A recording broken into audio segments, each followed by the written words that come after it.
Welcome to our channel. Today we how to activate Next.js app routes with API handlers, complete guide step by step clearly. To activate Next.js app routes with API handlers, begin by ensuring your development environment is set up. Make sure you have Node.js and npm installed on your machine. Open your terminal and create a new Next.js application using the command npx create nextapp mynextapp. Once the project is created, navigate into the project directory with cd mynextapp. Open the project in your preferred code editor. In the project structure, locate the pages directory. Inside the pages directory, create a new folder named API. This API folder will hold your API route files. Now, create a new file inside the API folder, for example, hello.js. In this file, start by importing Next.js's built-in API type. Declare a default function that takes in two parameters, req and res.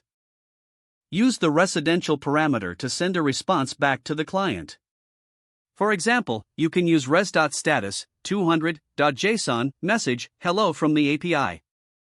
This sets up a basic API route that returns a JSON response when accessed.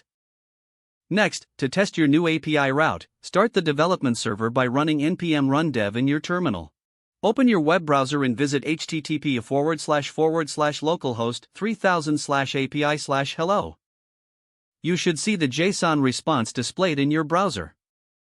Now, let's add some additional functionality to the API handler. Inside hello.js, you can add conditional logic to respond differently based on the request method.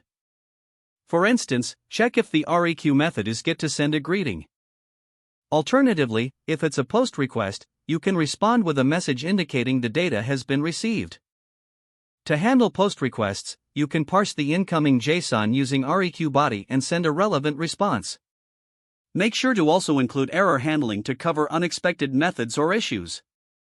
This improves the robustness of your API.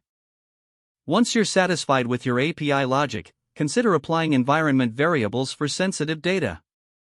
Utilize the .env.local file in the root directory of your Next.js app for this purpose.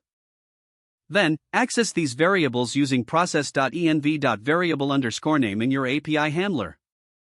Finally, you may want to explore Next.js middleware for more complex routing scenarios. Don't forget to like this video and subscribe to our channel for more step-by-step tech guides.